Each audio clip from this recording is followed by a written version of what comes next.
बच्चों, कैसे हैं आप लोग। आशा करते हैं अच्छे से होंगे। आपकी पढ़ाई भी बहुत ही अच्छे से चल रही होगी। बच्चों, जो हम लोग कर रहे हैं समास, क्लास 9th का समास है ये। और इसमें हम लोग समझ चुके थे समास किसे कहते हैं। आप लोग नोट आउट भी किए होंगे, उसके नोट्स भी बना रहे होंगे। और जब भी आपसे क्वेश्चन किया जाए समास के कितने भेद हैं, तो आप 6 प्रकार के बताएंगे, क्योंकि आपकी बुक में दिया हुआ है। ठीक है। तत्पुरुष समास में हम लोग द्वितीय तत्पुरुष समास पढ़ चुके थे। और द्वितीय तत्पुरुष समास में हमने आपको बताया था कि श्रुत अतीत गत प्राप्त आपन्न शब्द जहाँ पर आए, तो आप समझ जाइए कि वो कौन सा समास है। द्वितीय तत्पुरुष समास है। ठीक है। और फिर जब हम उसका विच्छेद करेंगे, तो पूर्व पद में द्वितीय विभक्ति लगाते हैं। पूर्व पद में क्या करते हैं, द्वितीय हम विभक्ति लगाते हैं। कृष्णम श्रुतः, देखिए कृष्ण में पूर्व पद है, उसमें द्वितीय विभक्ति लगी ना। कृष्णम श्रुतः, दुखम अतीतः, सब में द्वितीय विभक्ति लगी है। ठीक है। उसे अब हम पढ़ते हैं तृतीय तत्पुरुष समास। तृतीय तत्पुरुष समास से ही स्पष्ट हो रहा है, जब तत्पुरुष समास का पूर्व पद यानी पहला वाला पद जो है, पद में तृतीय विभक्ति हो और समास करने पर उस विभक्ति का लोप हो जाए। समास करने पर मतलब संक्षेपीकरण करने पर, हाँ, और उस विभक्ति का लोप हो जाए, तो उसे हम तृतीय तत्पुरुष समास कहते हैं। ठीक है। जब हम कोई शब्द लें और उसका हिंदी में अर्थ करें, तो भी हमारे बीच में तृतीय तत्पुरुष समास से क्या मतलब है, कर्ण कारक से मतलब है ना। कर्ण कारक में ही तो तृतीय तत्पुरुष समास लगती है। तो कर्ण कारक में क्या आता है, से या फिर द्वारा, ये चिन्ह लगता है। तो जब हम उस शब्द का हिंदी अर्थ जानेंगे, तो उसमें बीच में से या द्वारा लगा रहेगा, तो हम समझ जाएंगे कि इसमें क्या है, तृतीय तत्पुरुष समास है। ये भी एक रीज़न है, ये भी, इससे भी आप समझ सकते हैं। तो देखिए क्या है, बाणेन आहतः, बाणेन आहतः, बाण से आहत, बाणेन आहतः, बाण से आहत। तो बाणेन में क्या है, तृतीय विभक्ति लगी है। ठीक। नख भिन्न, नखय भिन्न, नखों से, ये तृतीय विभक्ति बहुवचन है नखय में। नेत्रहीन, नेत्राभ्यामहीन, नेत्रों से, नेत्र 2 होते हैं, तो तृतीय विभक्ति लगी है और द्विवचन है। ठीक है। मास पूर्वः, मासेन पूर्वः, मास से पूर्व, महीने से पूर्व। पाद खंजः, पादेन, पैरों से, खंजह, पैरों से लंगड़ा। ठीक। पैरों से लंगड़ा, तो इसमें से आ रहा है ना। जब पादेन खंजह, पैरों से लंगड़ा, तो पैरों से आया, तो यहाँ पे क्या आ गया, से चिन्ह। इससे आप समझ जाइए कि इसमें तृतीय विभक्ति लगी है। ठीक है। गुड़ मिश्रम, गुड़ेन मिश्रम, गुड़ से मिश्रित।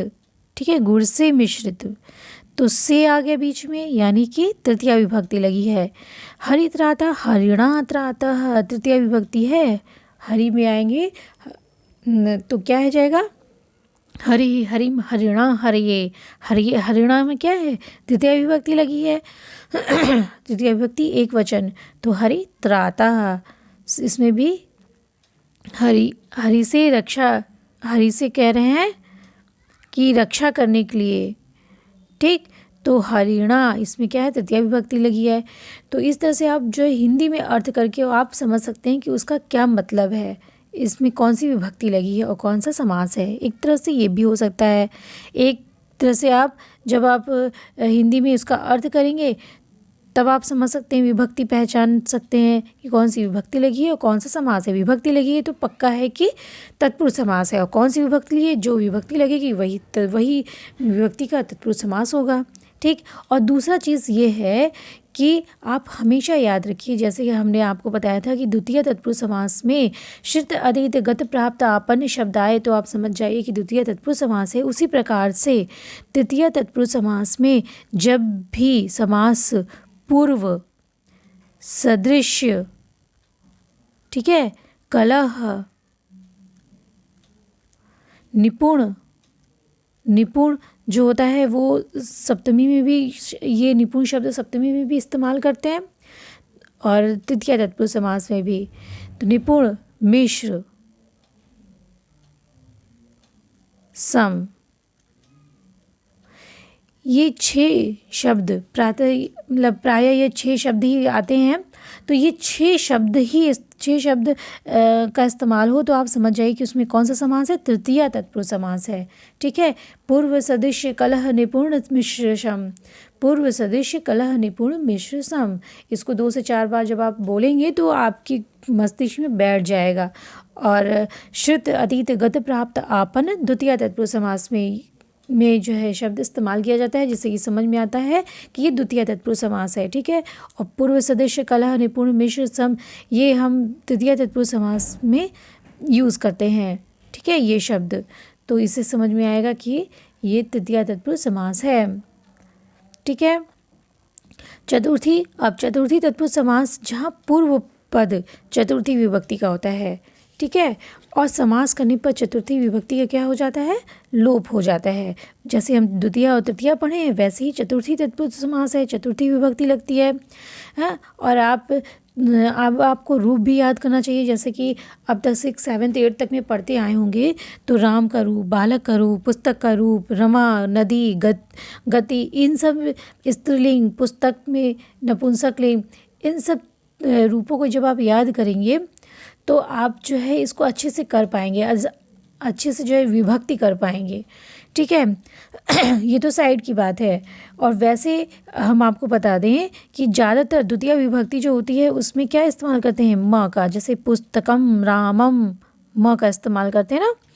और तृतीय विभक्ति में णा, हाँ, हरिणा, और या फिर हरिणा और णे।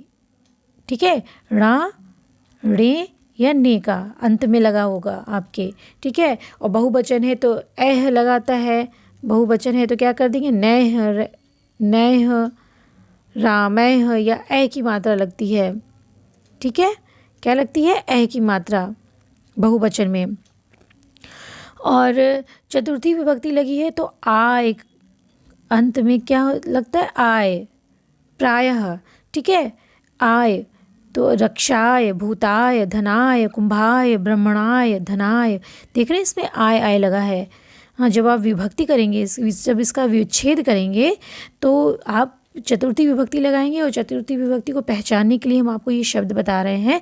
वैसे ही इस शब्दों पे ही नहीं रहिए, आप जो है रूप याद करिए। ठीक है। तो अब ये देखिए चतुर्थी विभक्ति में पूर्व पद में क्या लगता है, चतुर्थी तत्पुरुष समास में पूर्व पद में चतुर्थी विभक्ति लगती है। ठीक है। रक्षार्थम, रक्षाय इदम। ठीक है, रक्षा के अर्थ में या रक्षाय इदम।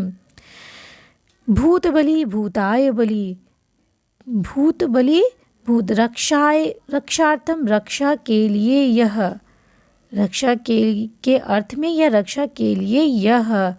ठीक है। तो रक्षाय इदम, इदम मीन्स यह होता है, तो इसकी विभक्ति हम कर देंगे रक्षाय इदम। ठीक।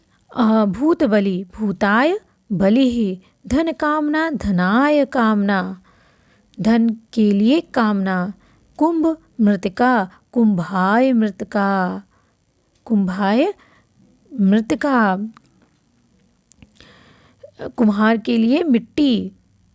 ब्राह्मण हितम, ब्राह्मणाय हितम, ब्राह्मण के लिए हित। धनार्थम, धनाय अर्थम, धन के लिए अर्थ। और रक्षार्थम में रक्षाय अर्थम भी आप कर सकते हैं। ठीक है। हाँ, जैसे कि युपाय दारू, युपाय दारू, यूप दारू, और भी है ना, घड़े, कुंभ के लिए मतलब कुम्हार के लिए मिट्टी नहीं, घड़े के लिए मिट्टी। कुंभ मृतिका मतलब कुंभ मीन्स घड़ा होता है। ठीक है। और कुम्हार बनाता है तो घड़े के लिए मिट्टी। और भी फेमस शब्द है जैसे यूप दारू, कहते हैं ना यूप दारू, चतुर्थी विभक्ति में। यूपाय दारू, यज्ञ के खंबे के लिए लकड़ी, यज्ञ का जो खंबा होता है उसके लिए लकड़ी होती है, उसे कहते हैं। ठीक है। गोहितम, और भी कौन कौन सा शब्द है, जैसे गोहितम, गोहितम हो जाएगा तो गाय के लिए हितकारी। गोहितम में क्या है, चतुर्थी तत्पुरुष समास है, गाय के लिए हितकारी। गोभ्य हितम, इसका क्या हो जाएगा, गोभ्य।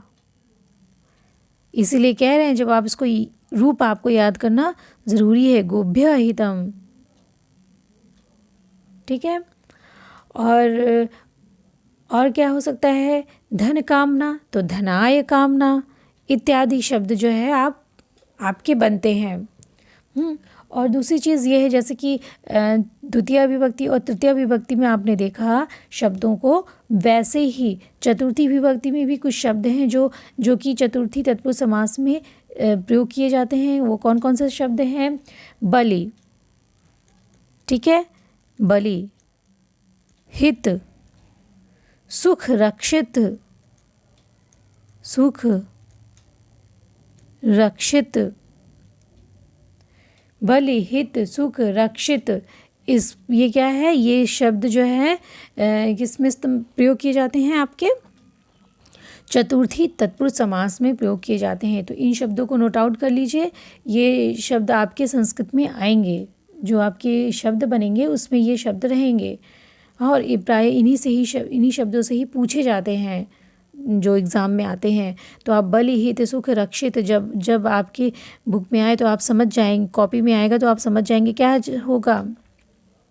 आप कॉपी पे लिखना होगा तो आप समझ जाएंगे क्या होगा। ये चतुर्थी तत्पुरुष समास, ठीक है। और इसके सबके सूत्र हैं। कहते हैं ना, चतुर्थी तदार्थम बलि, हित, सुख रक्षिते है। चतुर्थी तदार्थम बलि, हित, सुख रक्षिते है। बलि, हित, सुख रक्षिते है। तो ये चतुर्थी में के अर्थ में प्रयोग किए जाते हैं बलि, हित, सुख रक्षित शब्द, ठीक। तो इसको आप लर्न कर लीजिए। तो तृतीया और चतुर्थी विभक्ति के जो हमने अभी आपको लिखवाएं उसको आप कॉपी पे नोट आउट करिए और इस पे अभ्यास करिए, ठीक। इसके जो है अर्थ को समझिए और इसको कॉपी पे लिखिए, समझ कर लिखिए, ठीक है। बिना समझे कॉपी पे कभी मत उतारिएगा, समझ कर लिखिए और इस पे प्रैक्टिस करिए, ठीक है। पंचमी तत्पुरुष समास और षष्ठी तत्पुरुष समास हम लोग अगले वीडियो में देखेंगे। इसलिए छोटे छोटे वीडियो के माध्यम से पढ़ेंगे तो हम लोग उबेंगे भी नहीं और आपको संस्कृत समझ में भी आने लगेगी और इंटरेस्ट भी बढ़ेगा। तो ये वीडियो कैसा लगा बच्चों ज़रूर बताइएगा। अच्छा लगा हो तो लाइक कर दीजिए और अपने दोस्तों को शेयर भी कर दीजिए ताकि वो भी इसका लाभ उठा सकें। और अभी तक आपने सब्सक्राइब नहीं किया है तो सब्सक्राइब भी कर लीजिए। और मिलते हैं अगले वीडियो में। नमस्कार।